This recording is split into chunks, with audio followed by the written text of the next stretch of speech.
Hey guys, welcome back to Unleashed, and happy Father's Day, a day late to all you guys out there. And Eric, what'd you guys do around the house on this weekend? Or Well, I fished 2 moles out of the pool. like with a fishing pole? No, just a great big net. Oh, you don't they're not swimming and you're like fishing for them. No, yeah, well, they go in to get a drink and can't get out. Oh, yeah. Rode my bike, built a swing set. It was hot, man. It was freaking hot. What did you how many miles? 14 In this heat? in the heat. Yeah, it was brutal, man. Oh, what is that? That's to be like, from here in Anderson, that would be south of Pendleton? Probably. Something like that. Yeah. Well, you guys are listening to this, probably don't even know what that is. But yeah, it's hot. Like when I pulled in here today into the studio, I got out of my truck and looked, and the temperature outside was 94 and the heat index was 101. Good grief. I literally ran outside to mow my grass because I knew I was going to have to. It was like 1 o'clock today, and I've got a push mower, right? It's not a riding lawnmower. Ugh. And it was so dusty in the backyard because there's a spot where the grass isn't growing, and I was just covered. So I jumped in and got a quick shower, and here we are. Here we are. Here we are.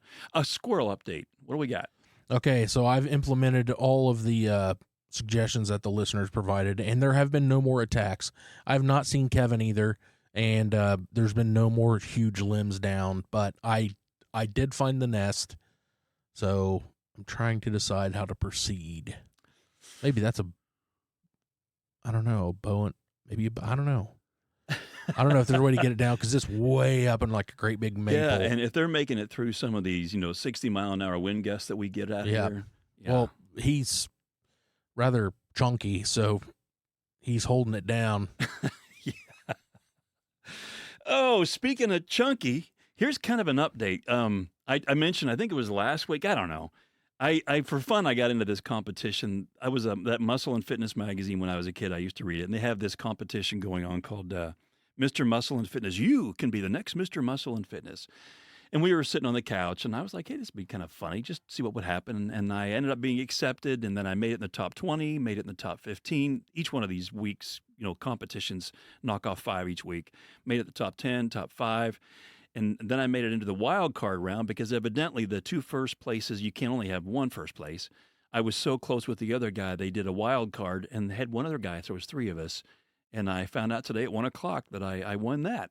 And it's kind of funny because I made a post about it.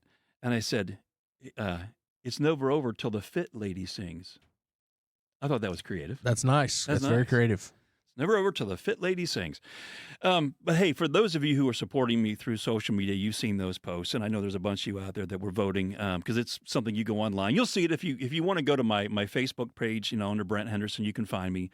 And man, I really would appreciate it. It's just a platform, to be honest with you. It's a way to encourage people to stay fit, body, soul, spirit, not just fitness wise, but and it's a way to reach men because a lot of guys, they do respect. If you walk the walk, talk the talk, it does build respect and trust, and it just gives me a platform to be able to reach hopefully more men. So anyhow, thank you guys, and I'll put a link up in the podcast.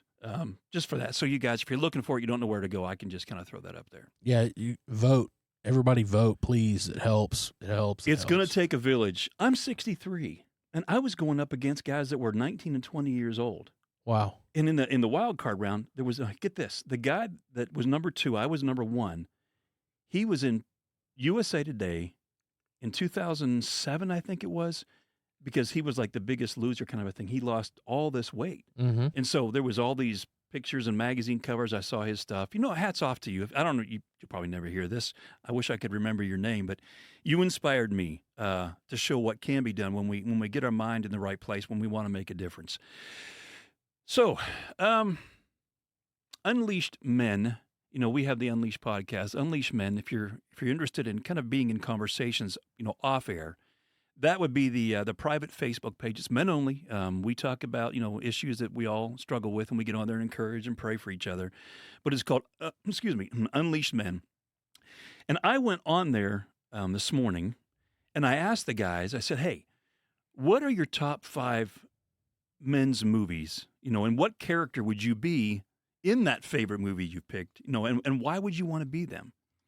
And it was kind of cool because sometimes guys they'll interact, sometimes they won't. Sometimes if you ask kind of like a feeling kind of a question, guys just don't really get into it. But you start talking about their favorite sports teams or about hunting or fishing, not for moles, but but you start talking about like their favorite movies.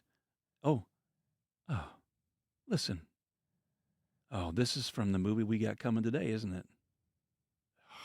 You would do that to me right at the front. The movie, I'll explain, that was from Braveheart, and we're going to break that down. And when I was asking all these guys to pick their favorite movie, I made a list. Here's some of the list the guys picked. And it's so funny because most of these picks that they give, I just said, give me your favorite movies. There was only a couple guys that mentioned like a comedy or maybe a drama. There was nothing like, what was it called? The Notebook. There's nothing like that with guys. Yeah, thankfully. Good grief. I love watching it with my wife. I understand. I love my wife. Ugh. But sometimes you just need guy time, right? Yeah. Like just getting with a bunch of, whether I'm hunting or fishing. I say that all the time. I called my buddy Tim the other day and I said, man, I just need some guy time. But here's a list. So the guys kind of list. I used to do something when I was on staff at a church in Pennsylvania. That was kind of weird. Years ago, and I called it Monday Night Movies for Men. And we would come in. I had a little theater set up in this little off room at the church, and I had a list of questions I would make from the movies. We'd get pizza and chips, and kind of thing, and just kind of break it down. So that's kind of what we're doing with the podcast today and next week. We're going to be doing Braveheart both weeks. But here's a list. So here's the movies that the guys picked. And I'll just there's no alphabetical thing here, but Braveheart, that was at the very top. Tombstone, I'll Be Your Huckleberry. Oh, that's a good one. Top Gun, I Feel the Need. Oh, yeah. The Need for Speed. Gladiator, What We Do in This Life Echoes in the Halls of Eternity. Mm-hmm. You can't tell I've seen any of these, can you? Can't. Remember Lone Survivor? Marcus Luttrell, he's that over. There's 4 of those guys. They're doing a special op to take out a leader. Yeah, and they lose contact. True story, right? It's a true story, yeah. The Patriot, Aim Small, Miss Small.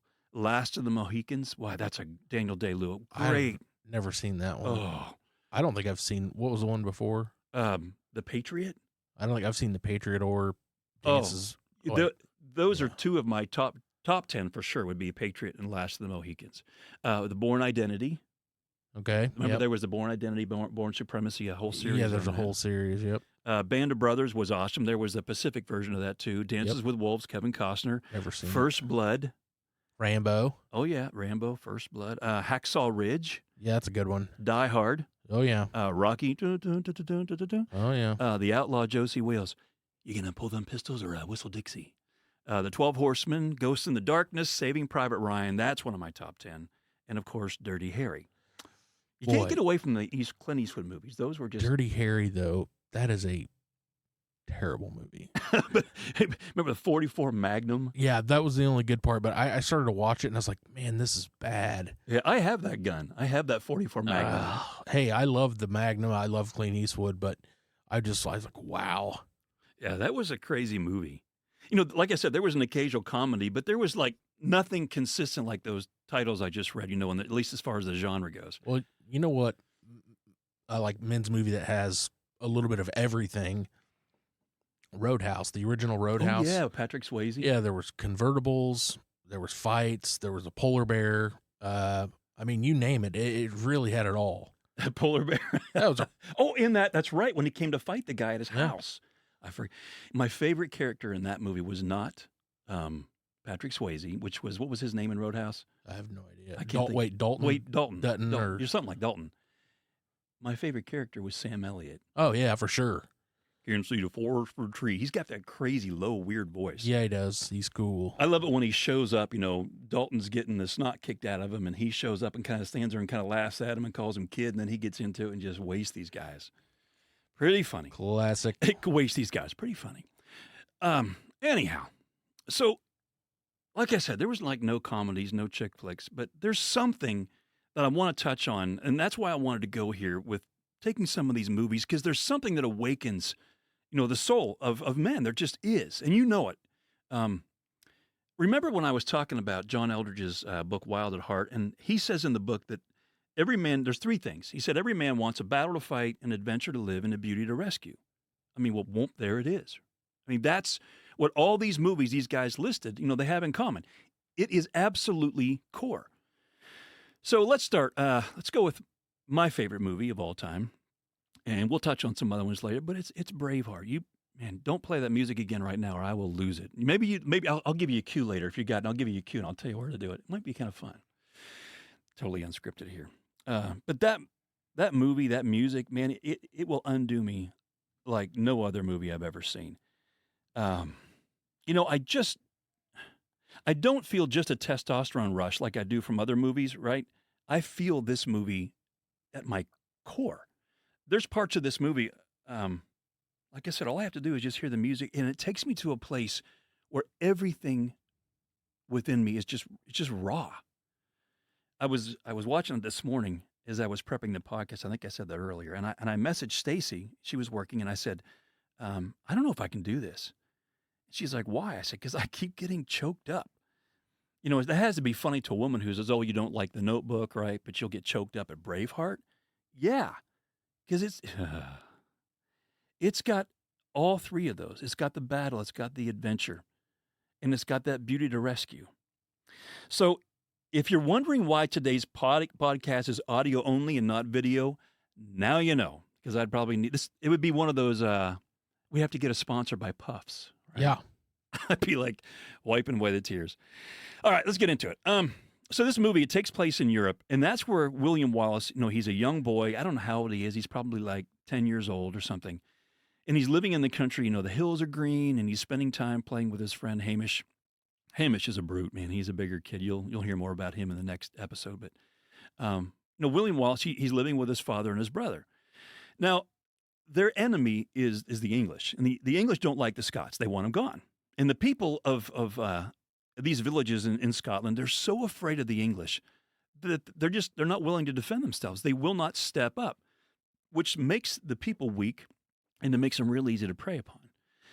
So in the opening scene, Wallace's father and brother, they go to check on this neighboring village, only to find the men, women, and children have been murdered, and they've been hung inside this stone building. I mean, it's really gruesome. It's hard to watch. And when the two men, his father and brother, Wallace's father and brother, are inside the building, you know, obviously they're in shock and on edge because they're wondering if, you know, the English are still nearby. They hear a noise in the back of this small stone structure, and there, standing with his mouth open and in shock, is young William Wallace. He'd followed his dad and his brother, and instantly, you know, William Wallace's father grabs him. He tucks his face into his shoulder to shield him from seeing anything more. But those images keep the young Wallace awake at night, and it's what ends up forging the man that he's going to end up becoming later on in the movie. You know, all of us have got images and experiences that form, you know, how we act, how we react, you know, how we will engage or if we disengage, you know, in our life. And it's those things that really matter to us that cause us to move forward. This competition that I got into, I've shared before. You know, I was bullied as a young kid. I graduated high school at 118 pounds. Well, it was my story that moved me to want to be or to do something different, and that's true for all of us. Well, there's no doubt that those people that were in the village that were still left alive, they want revenge, but they can't just rush into battle. They have to be smart. And something William Wallace's father would always say to him, that before you can fight, you have to learn how to use your brain first. In this scene early on, he looks at his son eye to eye, and he says, "Son, I know you can fight." He says, "But it's our wits that make us men." That's pretty good advice. You know, little boys want to engage in the battle, and so do grown men. But many of us, we've lost sight with what the battle really is. Or we've maybe become so tame that we've let others or, you know, those who are in power walk all over us. And I think these movies that we're going to be talking about, these awaken the part of us that we would love to be able to live out of, you know, if we had the strength and the courage. I think it's one of those things within all of us. That's what we really want to be when we see these characters. You know, what is it that keeps us from being the hero in our own story? Because you are. God has a destiny and a purpose for you. You are God's workmanship created to do good things that he prepared in advance. But somehow we've lost sight of that. I mean, why do we have to fear anything if we know that God is for us? Who really can be against us? So anyhow, when William Wallace's father and brother leave to go fight against the English, He and his friend, they set up, Hamish, they set up this pillar of rocks, like, like as a kid, you set up a target, and they put these animal skulls on top of it as if those were like the heads of the enemy that they would be going to fight. And then they pick up rocks because that's all they had, and they start throwing them at it. And Wallace was really good at throwing rocks. Hamish, not so good. But that was their battle. It's kind of like when we would go out and take pine cones to pretend they were, grenades if we were playing army or something. But that conversation that William Wallace had with his father, what he didn't know is that would be the last time he would see them, he and his brother. Uh, so the two men, his father and brother, head off to battle, and they're going to be going against those who murdered these villages, but only to be killed themselves. So William's father, he told him, he says, you stay here and take care of the property, even though young William wanted to go with him. So in the next scene, what you see is you see young William carrying this water bucket when he spots this like a double ox driven cart, this like a flatbed kind of a thing with big wheels, and it's coming across this green meadow towards him, being, pulled by a couple of men in the lead, and he knows. He turns away as if he's trying to deny the inevitable, but one of the men pulling the cart, they call him over, and he finds that both his father and brother were killed. And now he's got to face losing the only family he knows of, and he is totally alone. I mean, can you imagine this 10 or 11-year-old kid or whatever he was? That's it. That's the only family he had. You never see anything about his mother in the movie. But seeing his father and brother killed, it did something inside of him. When his father's buried, there's this little girl, and she's kind of standing there as the people are leaving. And this little girl, as her mother is taking her away, she lets go of her mother's hand, and she runs back and she picks this purple flower, and she hands it to him. And the two just stand there for a moment, just kind of looking into each other's eyes. He's all alone. And the two, as they would do this, it would kind of set the stage. Those of you who have seen the movie know what I'm talking about, but it sets this stage for a story that it's masterful. It moves me every time I see this. How everything ties together in this movie is crazy. So everybody leaves, and this man rides up, and it's William Wallace's uncle. And he comes up and he says, Wallace, now you're going to be going with me. And he teaches him how to speak Latin, and he takes care of him. But sometime that night, Wallace's father speaks to him in a dream, and he says, son, your heart is free. Have the courage to follow it. Well, the stage is now set. So when William Wallace comes outside after that dream, it's dark, there's a fog, it's just great background movie stuff. And there's these men playing the bagpipes at his father and brother's funeral on this hillside. And William's uncle explains that the men who are doing that, that's their way of saying goodbye. I said in the podcast a week or two ago, I've got my band of brothers, and when it's time for me to be carried out, they're going to be the ones carrying me out because they've been carrying me all these years. Well, then the uncle tells Wallace that these men did the same thing for his own father's funeral when he was killed in battle. Well, he can really relate to what's kind of going on here. So he takes his sword and he hands it to young Wallace, and then he takes it back, because Wallace is looking at this massive sword, and he knows he wants to engage in the battle. He wants revenge. But the uncle tells Wallace, he says, I'll teach you how to use this, just like his father. He goes, but you have to learn to use this, as he pokes William on the forehead. You have to be using your wits first. Well, he has to leave, everything now behind from his childhood. And I mean, everything. I mean, he has to grow up, and he's got to do it right now. In this next scene, it's been years since Wallace's father has been killed. And the King of England, whose name was Longshanks, he grants the nobles something called prima nocte. I think that's how you say it, meaning that they would get the first rights to Scottish women on their wedding night. I just can't even imagine that. Longshanks, if he couldn't get rid of them in battle, he was going to try to breed them out. That's why he did this. And it's just sick. But it becomes the very thing that would stir up the righteous anger of the Scots. The Scottish people needed to protect and defend their country. Wallace is now he's a full-grown man. And that little girl from the beginning of the movie, he comes across her in this little village. He falls in love with her. She's the little one that gave him the flower at the funeral. And there's this celebration happening in the town where they end up reuniting. But the funny thing is he also reunites with his childhood friend, Hamish. And in that scene, I love this because Hamish is a big dude. I mean, William Wallace wasn't that big of a dude, but he was in shape. But Hamish is like a monster kind of a guy. You know, he's like this massive, like Viking looking dude. And so they're going to have this rock throwing contest. And Wallace throws this big rock, you know, as big as you could lift, not very far. And Hamish laughs and he picks up and he throws it a long way. Well, Hamish comes back and he's kind of teasing him, saying, well, you know, that's not going to do you very good in battle. And Wallace walks over and he says, I'll tell you what, I'll let you throw that big rock at me. I don't know how many paces he was. He was probably at about 7, 8 yards away. And he goes, I won't move. Hamish goes, you'll move. Wallace says, no, I won't. The crowd is cheering. Hamish picks up this massive rock. It would crush him. It would crush him, man. Throws it. It goes right over William Wallace's shoulder, and he never flinches. Wallace was remembering these things that his dad was telling him about. You know, you can go into battle, but you have to learn to use your wit first. As Wallace was walking over there before Hamish threw the rock, he picked up a small stone in his hands, probably about the size of a golf ball. And after Hamish misses, it's his turn. He chooses not to pick up the big rock. He takes that small one in his hand, aims, hits Hamish dead in the forehead. And he comes walking over. And Hamish had forgotten how good William Wallace was with throwing rocks from when they were kids. And he looks at Wallace and he goes, I forgot about the rocks. And he just kind of falls on his butt. Great scene. But over the next like 15 minutes of the movie, um, this story is about this romance between the little girl that he fell in love with, you know, so many years earlier.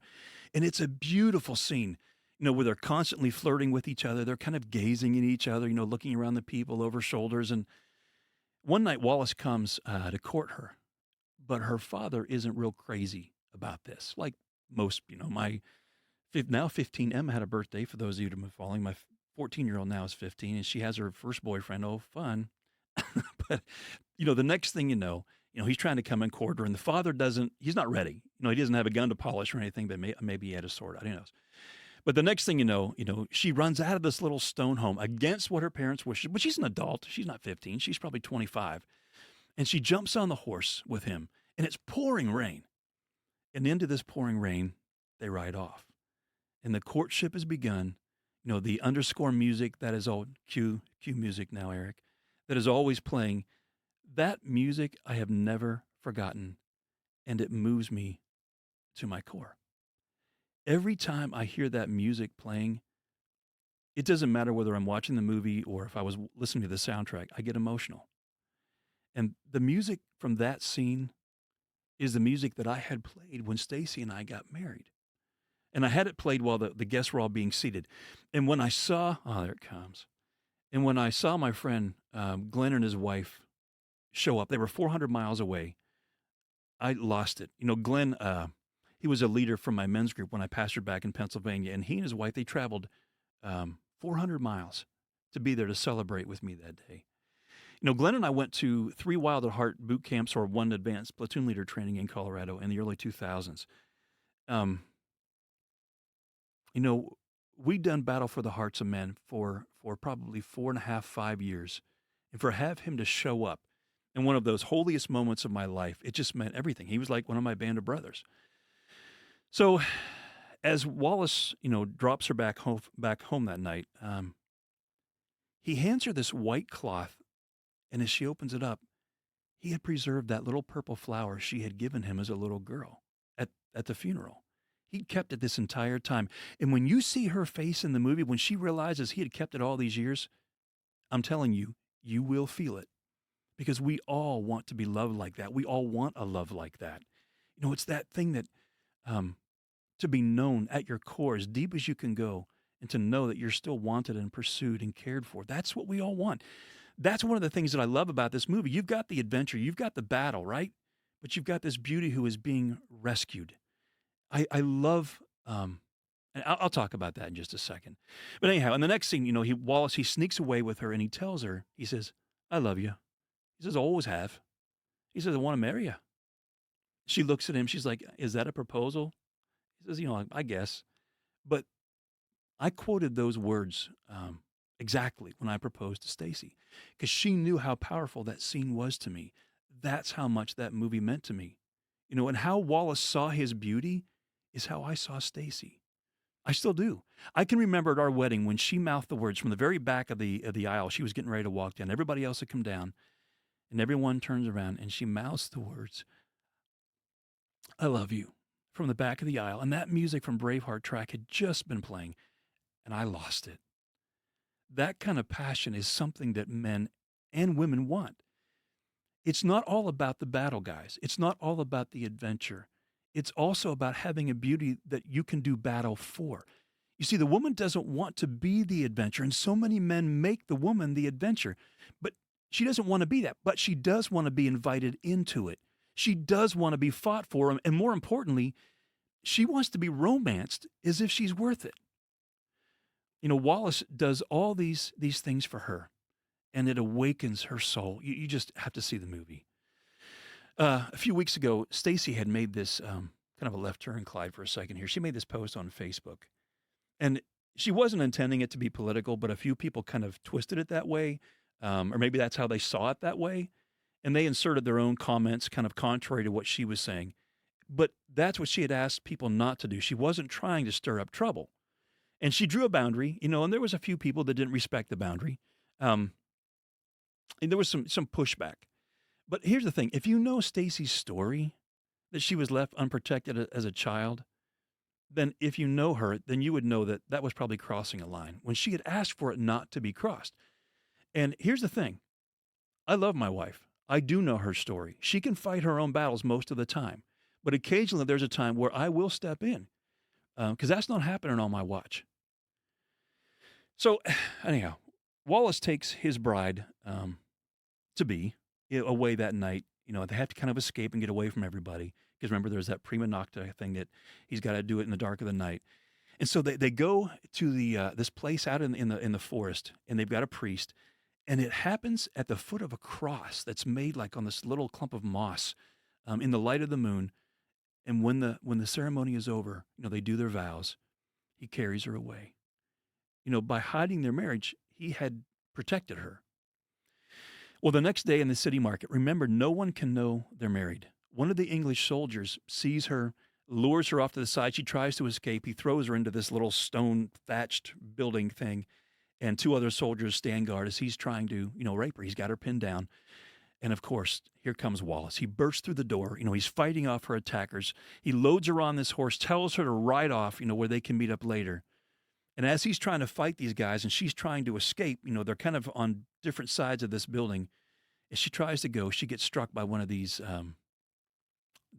English guys' staffs. It knocks her off her horse, knocks her unconscious, and she gets captured again. But Wallace, not knowing what happens, he had said, ride to this spot in the forest and I'll meet you there. So he goes once he escapes. But when he gets there, she's not there. Well, in the next scene, his bride, who was captured, they had tied her to a post. Um, you know, they took her life. This one noble um, murdered her, tied to this post, as a statement for all those who were watching: do not resist.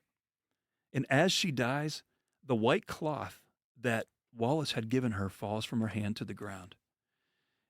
And after killing her, this noble guy invites this. He calls Wallace the scrapper. He goes, "I invite that scrapper to come to me."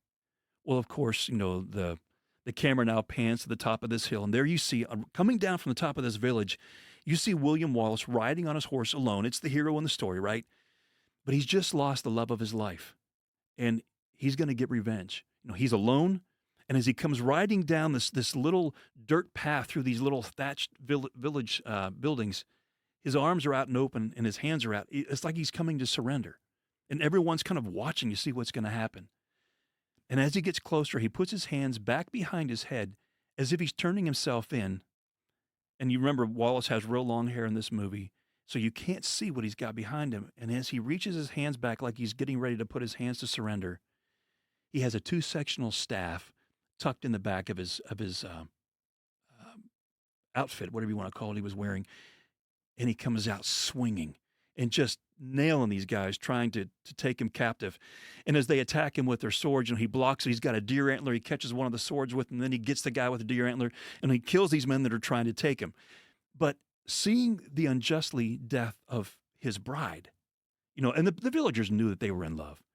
And now that they can see that Wallace is having to fight against the English alone because no one is going to lift a finger, the people finally get moved to finally stand up and fight back. And so they get involved. Wallace's passion and righteous anger, it created a resistance that would unite the country. And we'll talk about that in this next episode that's coming up. But what I want to say, at the end of this today is what I hope you take away from today's podcast, where we talked about Braveheart, is that you have to be willing to get involved when you see evil happening. You can't just keep putting it on other people. This kind of stuff is happening all around us. It's in our schools. It's in our government. It's in the stuff that we let into our house, right? So what are you willing to do? You know the difference between right and wrong. So are you willing to stand up in the face of tyranny, or are you going to stay silent until it's too late? Are you willing to let your voices be heard? Are you going to fight for your families, for your communities, and for our nation? It's time to choose. We're going to go deeper into the rest of Braveheart in the next episode, and how, Wallace is able to put together an army of his countrymen who gather in the face of tyranny, and how it doesn't just change a country, but it changes the hearts of warriors who then become a part of the resistance and become dangerous for good. Remember that when a man knows who he is in Christ, that he's been created in the image of the living God, when he is no longer held captive by the opinions of others and cares whether he lives or dies, that man is now extremely dangerous. Dangerous for good, because he's been unleashed. We'll see you next time.